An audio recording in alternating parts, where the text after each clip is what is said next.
வணக்கம் சார். வணக்கம்மா. எப்படி இருக்கீங்க? நல்லா இருக்கீங்க.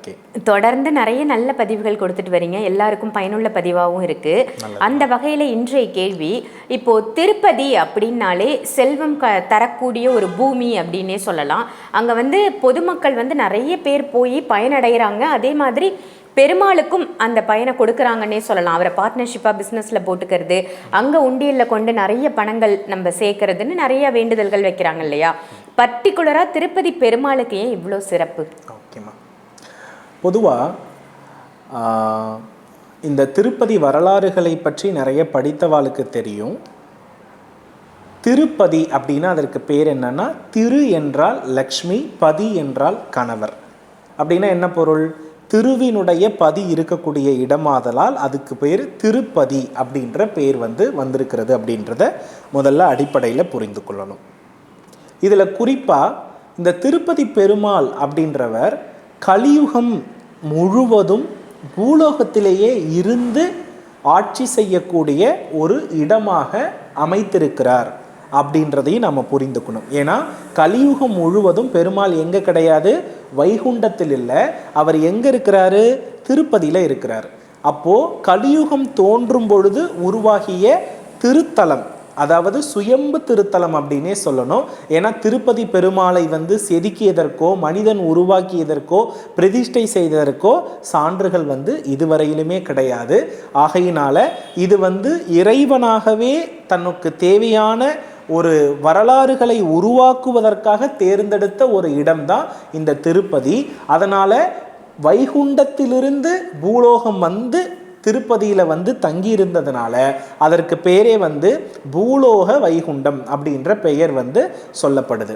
இந்த இடத்துல பெருமாளுடைய ரகசியம் என்ன, அவர் நமக்கு உணர்த்துவது என்ன அப்படின்னா, இதை நம்ம ஜோதிட ரீதியாக ஆராய்ச்சி பண்ணி பார்க்கும் பொழுது பெருமாளை நம் யாருக்குரியவர், எந்த கிரகத்துக்குரியவர்னு பார்த்தோம்னா புதனுக்குரியறதா பார்த்தோம். இப்போ புதன் அப்படின்னாலே அதற்கு என்ன அர்த்தம்னா, போட்டி வியாபாரங்களில் வெற்றி பெறக்கூடிய அமைப்பு தான் புதனுக்குரியது.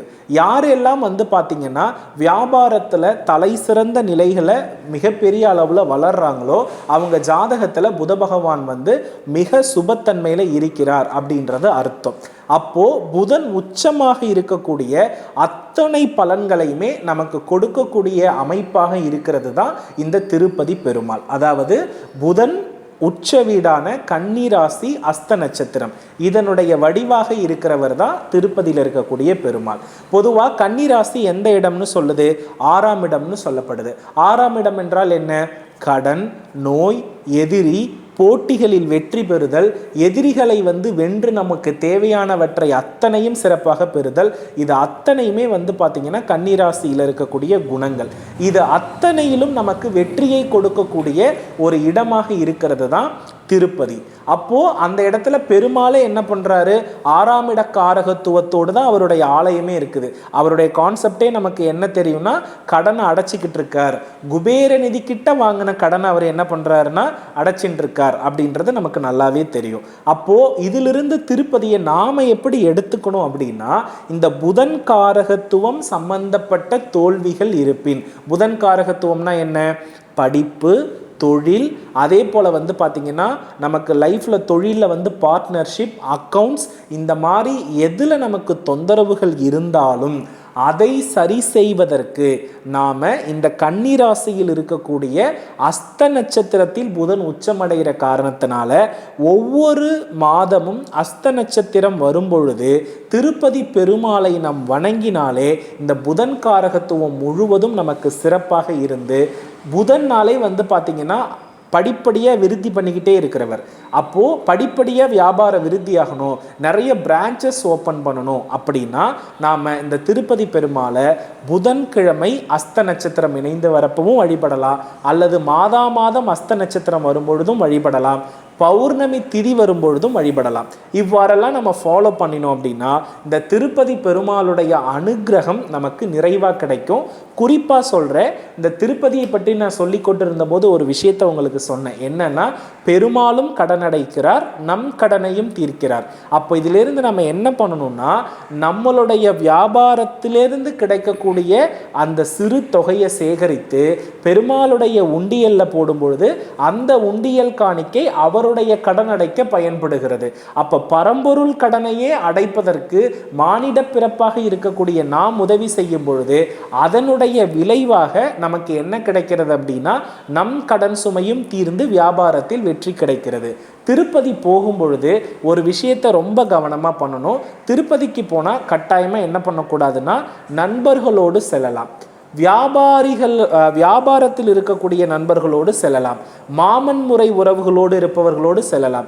உங்களுடைய குடும்பத்தில் இருப்பவர்கள் செல்லலாம். ஆனால் இரத்த பங்காளிகளுடைய உறவுகளோடு நீங்கள் திருப்பதிக்கு கட்டாயமாக செல்லக்கூடாது. அது பிரச்சனைகளை உங்களுக்கு ஏற்படுத்தும். அடுத்த முறை அவர்களால் அழைத்து செல்லக்கூடிய அளவுக்கு உங்களுடைய சூழல்கள் இல்லை என்ற அளவுக்கு அது உருவாக்கி விட்டோம். அதனால திருப்பதி போகும்பொழுது மேக்சிமம் தனியாவே போங்க.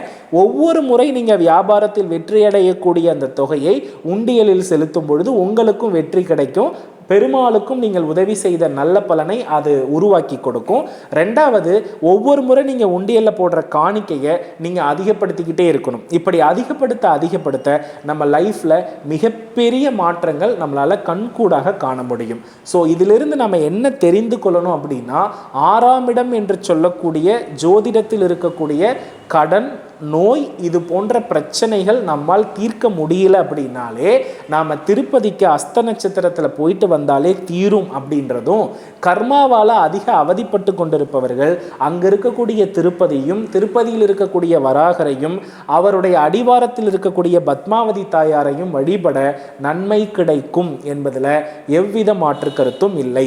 திருவினுடைய அதிக பார்வை விழக்கூடிய இடமாகவே திருப்பதி இருப்பதினாலே அந்த அம்பிகையினுடைய நேர்பார்வை நமக்கு பெற முடியாதவர்கள் திருப்பதி மலைக்கு போகும்பொழுது கீழிலிருந்து, திருச்சானூரிலிருந்து அம்பிகையினுடைய பார்வை என்ன பண்ணுது, திருப்பதி மலையின் மீது படுறதுனால அம்பிகையினுடைய பார்வையில் நம் உடலும் நம் ஆன்மாவும் சேர்ந்து கலக்கின்றதுனால நம் பாபம் அனைத்தும் என்னாகுதுன்னா விடுதலையாகுது.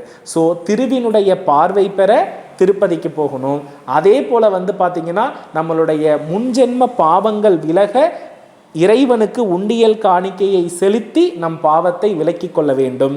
புதன் காரகத்துவங்கள், அறிவு அதிகமாக, தந்திரங்கள் அதிகமாக, நம்மளுடைய வாழ்க்கையில் வியாபாரத்தில் ஏற்படக்கூடிய வளர்ச்சிகள் மிக பிரம்மாண்ட அளவிற்கு வளருவதற்கு திருப்பதி இந்த அமைப்பிலையும் இந்த நட்சத்திரத்திலும் சென்றால் நல்ல பலன்கள் கிடைக்குமா? சார், இப்போ திருப்பதி அப்படின்னாலே ஒரு கான்ட்ரவர்சி மாதிரி இருக்கு. இந்த ராசிக்காரர்கள்லாம் திருப்பதி போகக்கூடாது அப்படின்ற மாதிரி நிறைய பேர் இப்போ மீடியால சொல்றாங்க. அது உண்மைதானா? பொதுவாமா என்றைக்குமே பார்த்தீங்கன்னா நட்சத்திர அடிப்படையில் ஒரு செயலை செய்யணும் செய்யக்கூடாது அப்படின்றத நம்ம முடிவு செய்து சொல்றது உண்மைதான். ஆனால் பார்த்தீங்கன்னா திருப்பதிக்கு அந்த விதிவிலக்கு என்பது கிடையாது. ஏன்னா புதன் காரகம் எந்த ராசியக்காரராக இருந்தாலும் சரி, எந்த லக்னக்காரர்களாக இருந்தாலும் சரி, வியாபாரம் என்பது மிக மிக மிக முக்கியமான விஷயம். இந்த புதன் காரகம் இல்லைனாலே வாழ்க்கையில் நம்மளால என்ன பண்ண முடியாதுன்னா வெற்றி பெற முடியாது. ஆகையினால புதன் கர்மாவை தான் நீங்கள் பார்க்கணுமே தவிர நட்சத்திர அடிப்படையில் பெருமாளை வணங்கினால் பிரச்சனை வரும் அப்படின்றதெல்லாம் கட்டாயமாக அது சரியானது கிடையாது. ஆகையினால் எல்லா ராசிக்காரர்களும் எல்லா நட்சத்திரக்காரர்களும் தாராளமாக திருப்பதி போலாம். அதில் எந்த தவறும் கிடையாதுமா. ரொம்ப அருமையான தகவல் கொடுத்தீங்க சார். ரொம்ப தெளிவாகவும் இருந்தது. நன்றி. நல்லதுமா. மேலும் ஒரு நல்ல பதிவோடு சந்திக்கலாம். வெற்றிவேல் முருகா.